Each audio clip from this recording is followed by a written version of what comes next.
বলেন। বিসমিল্লাহির রহমানির রহিম। আজকের আমরা উপস্থিত হয়েছি, আমরা গতকাল রাত্রেও ছিলাম এবং দীর্ঘ কয়েকদিন ধরে এই রাস্তায় আমরা আমাদের লোকজন ভাই বেরাদার সহ এলাকার সুশীল সমাজের লোকজন এখানে আসা যাওয়া করছে। কারণ এখানে একটা ভয়াবহ অবস্থা, জোনাবাড়ি সরকারের ঘটনা, যেটা হচ্ছে খাতড়া ইউনিয়নের ভিতরে বটতল ইউনিয়নের একেবারে সংস্পর্শে। এখানে অনেকবার এখানে ভাঙন হয়েছে, জনগণ এখানে এসে বেঁধেছে।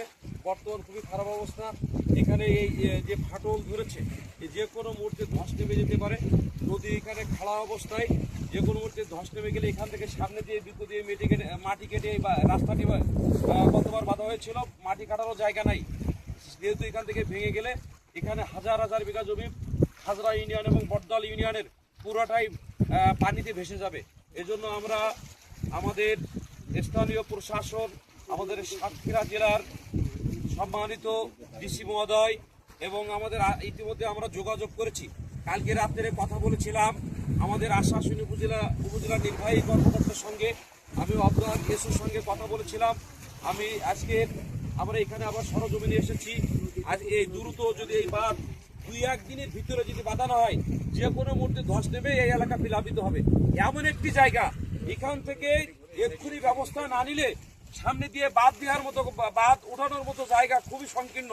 এই জন্য আমরা এলাকাবাসীর পক্ষ থেকে সবিনয় অনুরোধ জানাচ্ছি, বাঁধটি মানে আজকের দিনের ভিতরে প্রশাসন এসে যাতে ব্যবস্থা নেয়। আমরা জনগণ সহযোগিতা করব, তার সাথে হাজার হাজার জনগণ আমরা তাদের সাথে থাকবো, কিন্তু তারা যাতে এখানে উপস্থিত হয় এবং তাদের পরামর্শ অনুযায়ী কীভাবে বাঁধটিকে টিকবে তারা সেই পরামর্শ দিলে আমরাও কাজ করে দেবো, এই আহ্বান জানাচ্ছি।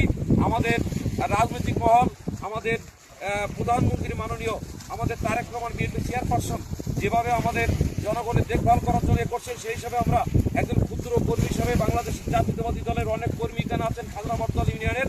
আমরা অনুরোধ জানাচ্ছি, আমরা প্রত্যেকটা জায়গায় এভাবে ছুটে যাই। আমরা বিগত দিনগুলোতে বাঁধ ভেঙেছিল, আমরা 19 সালে যখন বাঁধ ভেঙেছিল তখনও বেঁধেছিলাম। বাউন্ডাঙ্গার গেটের গোড়ায় আমরা বাঁধ বেঁধেছিলাম, 1000-1200 লোক নিয়ে, আমরা এলাকার লোকজন নিয়ে আমরা বাঁধগুলো বেঁধেছিলাম। কিন্তু সরকারিভাবে যে অর্থগুলো আসে, আমাদের লোকজনগুলো কেউ 1 কেজি চাউলও পায় না, অথচ এখন লোকগুলো ক্ষোভ করে বসে আছে। তাই প্রশাসনের কাছে আহ্বান জানাবো, দ্রুত এসে সুষ্ঠুভাবে বাঁধটি দ্রুত হলে এই আহ্বান আমরা জানাচ্ছি। সমাজের পক্ষ থেকে এবং এলাকার পক্ষ থেকে আমাদের ছাত্র ভাই, মুজিবর ভাই, সেলিম মোল্লা, কনক, রবিউল, এখানে যারা এখানে উপস্থিত আছে সকলেই, ওইদুল ভাই, যারা আছে ভবদোষ, অনেকে এখানে আমরা আছি। আমরা সকলের পক্ষ থেকে, এলাকাবাসীর পক্ষ থেকে এলাকার এই রাস্তাটা দ্রুত আসেন, সকলের পক্ষ থেকে অনুরোধ জানাচ্ছি এই দ্রুত বাঁধটি মেরামত করার জন্য। সকলকে ধন্যবাদ। কথাগুলো